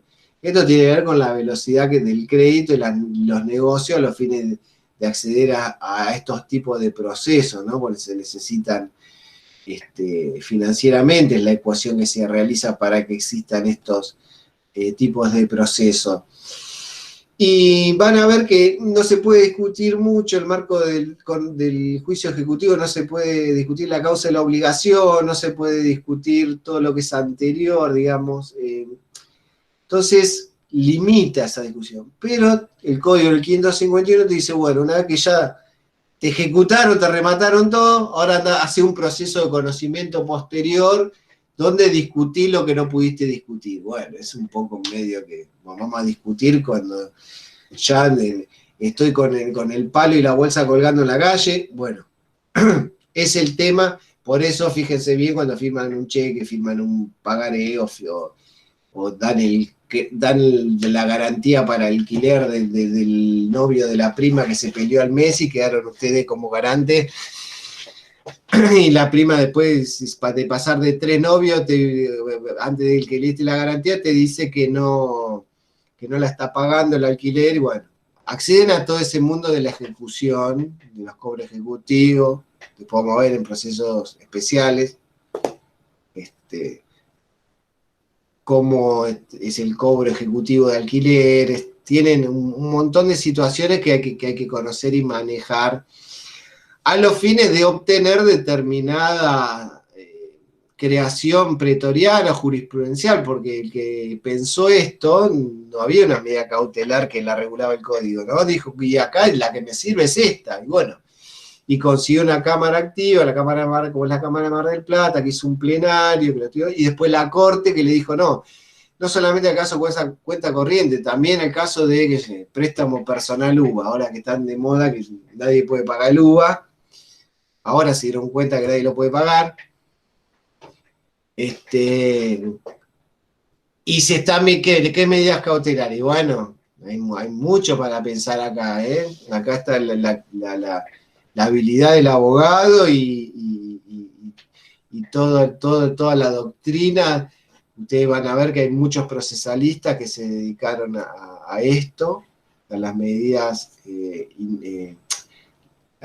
las genéricas del 232, y de este 232 también nació otra que les quiero contar, que no están regulados, que son las medidas autosatisfactivas. También nacieron de acá, del 232, de la medida, fue la ventana por la cual entraron la medida autosatisfactiva, la del 232. ¿Y qué son las medidas autosatisfactivas? Yo le había dicho a ustedes que toda medida cautelar que se inicie antes de un proceso, desde la traba tenían 10 días para iniciar el proceso principal, porque si no operaba la caducidad de esa medida cautelar. Hubo casos que la doctrina, la jurisprudencia han pensado, yo con una medida, ¿se acuerdan que yo le he dicho que el objeto de la medida cautelar no tiene que coincidir con el objeto del proceso, porque si no es la anticipación de la sentencia? Justamente este caso es la medida autosatisfactiva, donde lo que piden agota el proceso. O sea, lo que piden como medida cautelar autosatisfactiva agota el proceso. No me hagas iniciar un juicio principal, si con esto se termina todo. Básicamente es el razonamiento. ¿Y el derecho de defensa de la contraria? Si con una medida cautelar ustedes obtienen el anticipo del proceso de conocimiento que deberían iniciar dentro de 10 días, ¿qué pasa? Bueno, por ejemplo, medida cautelar autosatisfactiva, Cámara Segunda, Sala Segunda. Una mujer con su hija menor de edad vivía en un domicilio que tenía teléfono, ¿no? Teléfono de línea. Se muda a un barrio no tan céntrico, un barrio más rural, y pide el traslado de la línea telefónica. Y empieza a tardar y a pasar el tiempo y no le trasladan. Ella, mientras tanto, seguía pagando la línea y había pagado el cambio de dirección de la línea. Viene la empresa y dice, mira, no tenemos cableado y postes hasta ese lugar. O sea, no. Te ofrecemos opciones. Le ofrecieron un teléfono con dirección IP, inalámbrico, por computadora, o sea, que acceda a otros. No, yo quiero el traslado de la línea, yo lo pagué. Claro. Lo pidió como una medida autosatisfactiva, o sea, que Telefónica me dé el traslado de la línea. No quiero iniciar por un juicio a discutir si me tiene que. Yo pagué, bien. Claro, si como medida cautelar autosatisfactiva se anticipa el fondo del proceso, entonces, ¿qué hacemos? ¿Tenemos que escuchar o no escuchar a la otra parte? En este caso, la Cámara resolvió y dice, no, vamos a escuchar a la otra parte en una audiencia y vamos a resolverlo inmediatamente, pero dándole el derecho de defensa a la otra parte. No vamos a ordenar el traslado de la línea, que traslade la línea y después le decimos, bueno, ahora te lo notifico. Sí, pero Telefónica va a hacer el traslado de la línea, tuvo que hacer 2 kilómetros de postes de teléfono, más cableados, más ampliar la central, más poner una boca de despensa, o sea, una inversión que la empresa... No, vamos, claro, cuando se la escuchó y pasaba esto. Bueno, entonces, la Cámara le dijo al juez de primera instancia, bueno, escuchen a la otra parte, creó un trámite, porque no hay un trámite en el código, una medida autosatisfactiva no está regulada en el código, no me encabe ninguna más, no hay un proceso principal, vamos a crear un trámite. Fijamos una audiencia con la otra parte y ahí resolvemos para escuchar, ¿no? Esto pasó mucho también, se utilizó mucho en los casos de los corralitos, cuando en el 2001, 2002, ¿qué pasó? El que tiene dólares recibirá dólares, no había dólares. Empezaron a hacer los amparos y como medida cautelar pedían, se ordene al gerente de los bancos, le dé los dólares al ahorrista. ¿Qué pasa? La medida cautelar coincidía con el objeto del proceso.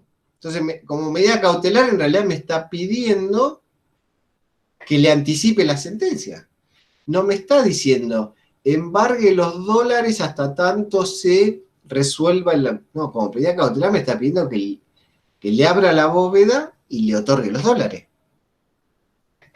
Bueno, acá también se utilizó mucho la autosatisfactiva a los fines de obtener esa devolución, porque ¿qué pasó? Después nadie siguió los procesos. Una vez que con la medida cautelar obtuvieron que el ahorrista, que le devolvieran su ahorro en dólares, el proceso seguilo vos, le dijo. Se fue con los dólares a la casa, listo, ya me fui con lo mío. Entonces tiene que ver esto con quién va a seguir el proceso después. Del banco, va a decir, no, los dólares no se los tenía que llevar porque no eran de él, eran del... Bueno. Entonces todas estas medidas autosatisfactivas tienen ustedes una herramienta más para utilizar cuando no encuentren alguna de las medidas que están tasadas en el código, o cuando crean que el objeto le coincide con el final, pueden acceder, pueden intentar escribir, ir por ese lado. Les recomiendo, si quieren profundizar el tema de medidas cautelares, que lean el libro del titular de la cátedra, Eduardo de Lázari, sobre medidas cautelares. Son 2 tomos. Los que quieren profundizar, ahí tienen. O un poco o mucho. Leo un poco, leo todo. El grado que quieran profundizar ustedes en el tema. Y sobre medidas autosatisfactivas, también pueden leer de Peirano, si quieren, que fue uno de los impulsores de las medidas autosatisfactivas. También hubo un caso de un testigo de Jehová que no quería transfundir, claro, la medida cautelar es que le hagan la transfusión, ya está, después que vamos a discutir, si la transfusión no se la vamos a sacar, como a la sangre, ya la sangre esa está mezclada, ya perdí el acceso al cielo, ya está. Entonces, porque el testigo se opone porque se tiene que morir, si no puede recibir sangre, porque si no, tiene toda una cuestión. Bueno, se hizo ahí, no sé quién pidió, se metieron y le hicieron la transfusión. ¿Qué proceso principal vamos a hacer después? No se pasa. Entonces tienen otra herramienta más para ver en el uso de estas herramientas. También tienen que ver que cuando están en un proceso de conocimiento, si se decreta la rebeldía del demandado, ustedes en el artículo 212 ya le otorga el proceso pendiente, le otorga la posibilidad de pedir una medida cautelar. O sea, por más que en el proceso de conocimiento no les den las medidas cautelares, en el ordinario, en el sumario, porque dicen que son procesos donde se debe contar con mayor verosimilitud en el derecho, porque depende de una sentencia, se lo reconozcan, no le van a dar la cautelar hasta que no esté la sentencia. En caso de que el demandado no se presente y sea declarado rebelde, ustedes, el 212 le habilita a pedir una medida cautelar. ¿Sí? Y esa es la diferencia entre pedir la rebeldía y no, que si la piden, acceden a la medida cautelar.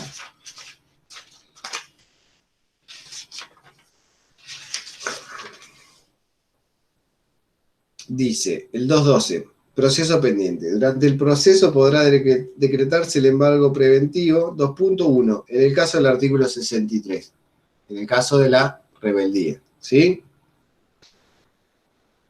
Por confesión expresa o ficta en el caso del artículo 354, inciso 1, resulte verosímil el derecho alegado. No fue el demandado a la confesional y se lo tuvo por confeso ficto. Ya lo vamos a ver cuando veamos pruebas qué quiere decir todo esto. Y si quien lo solicita hubiese obtenido sentencia favorable aun cuando estuviera recurrida. ¿Esto qué es? Entonces, en el proceso de conocimiento llegó la sentencia le da la razón al actor, pero el demandado apela y va a cámara. Pero como ya tiene una sentencia favorable, eso le habilita al actor a pedir se le otorgue la medida cautelar. ¿Sí? Entonces, en un proceso pendiente, cuando se decreta la rebeldía del demandado, en la confesión ficta en la audiencia confesional, o en el caso de tener una sentencia de primera instancia, aunque esté apelada, les habilita a pedir una medida cautelar a los fines de asegurar el resultado material de esa sentencia. Bien.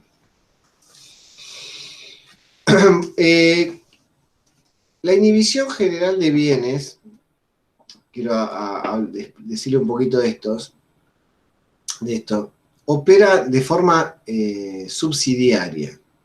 ¿Qué quiere decir esto? Ustedes de una no van a ir, pido la inhibición. Primero van a ver si tiene bienes a embargo, ¿no? Van a ver si tiene inmuebles, casa, trabaja, recibo de sueldo, bienes o cosas para cautelar.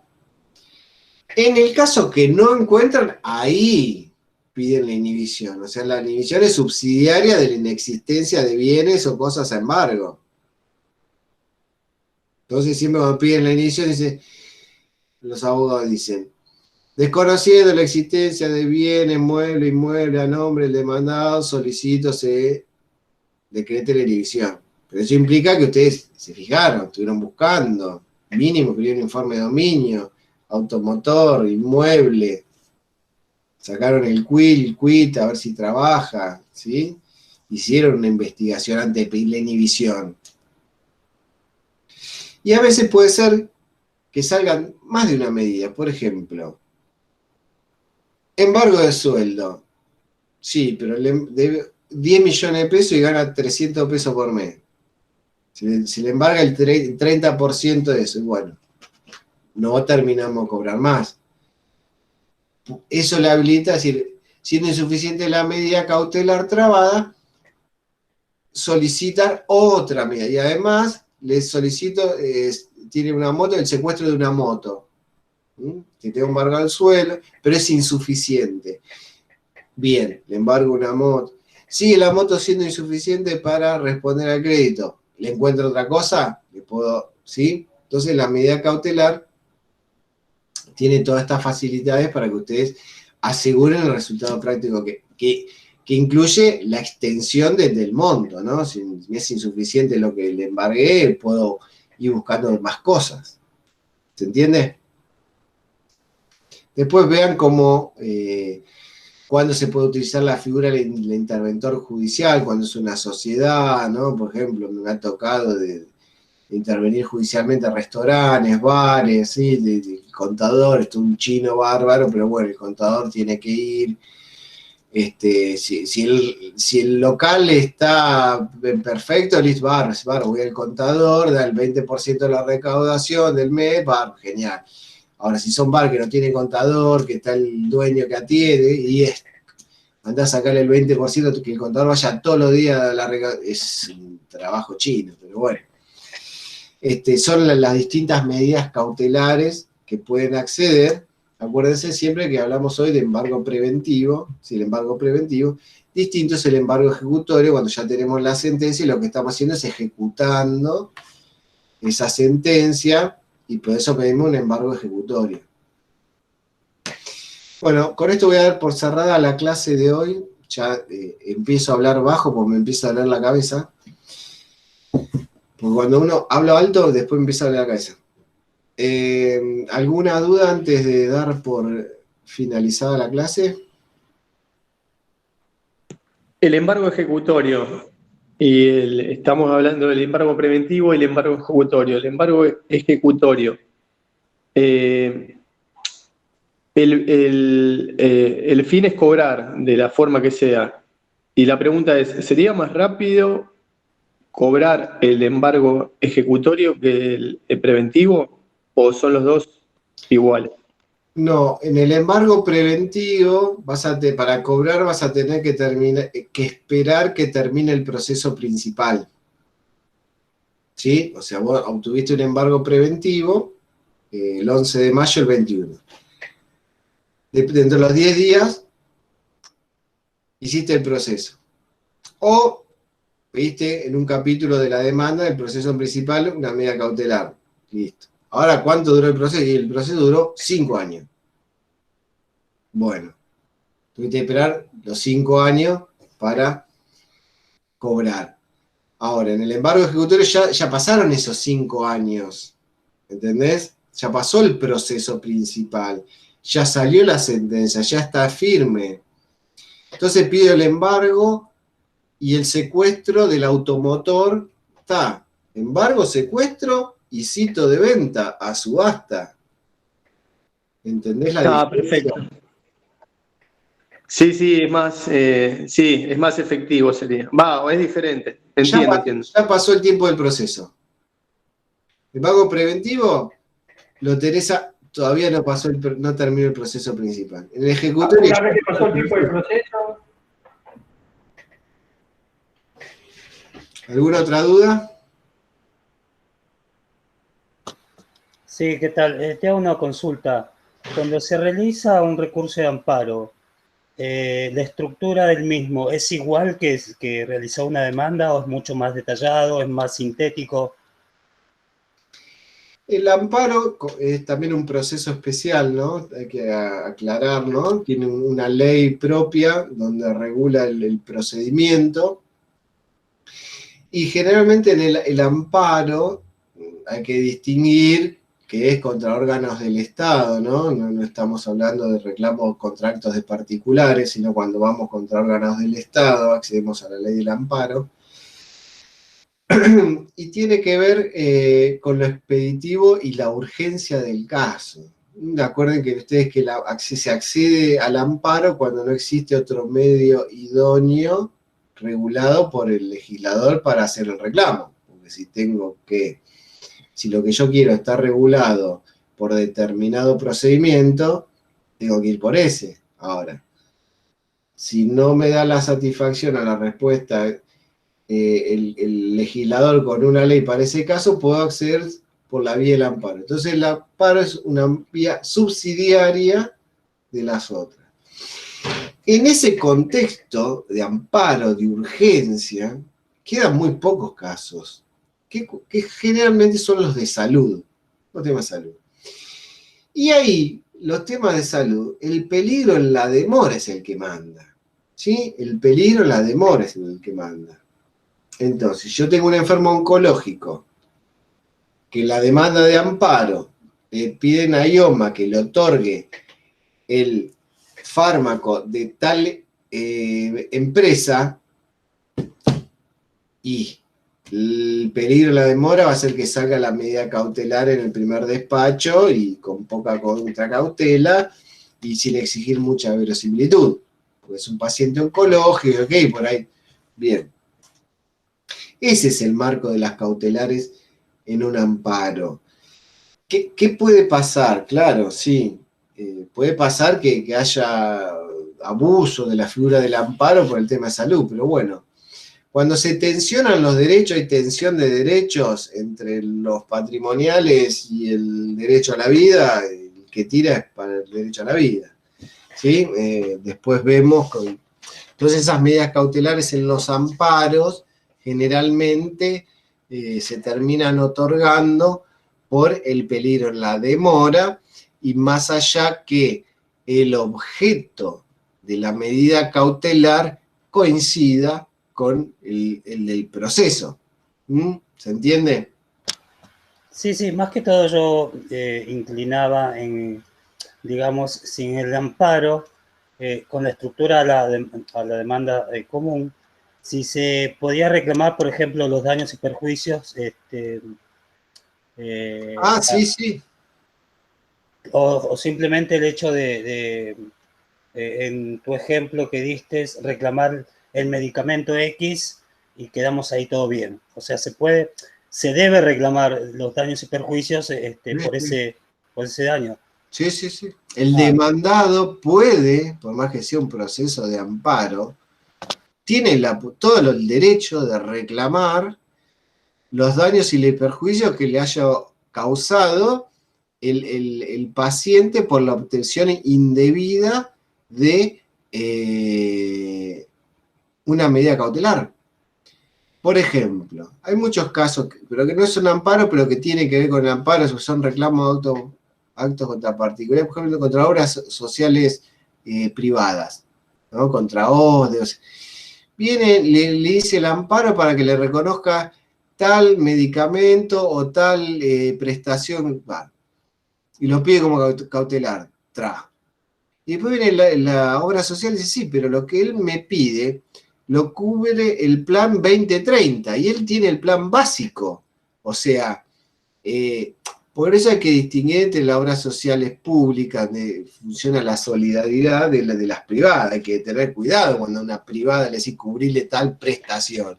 Porque si vos sos privado y ofreces 3 planes, el básico, el intermedio y el full, y vienen y te reclaman una prestación del full pagando el básico, bueno, es complejo el tema. Te le estás metiendo la mano en el bolsillo a un particular para hacerlo a otro particular. También el sistema contra la obra social estatal es distinto, ¿no? La solidaridad, el sistema social es otro, pero en ese contexto, tranquilamente, los demandados, si el actor obtiene indebidamente la medida, podrían reclamar los daños que causaron, claro que sí. Excelente. Bien, ¿alguna otra duda?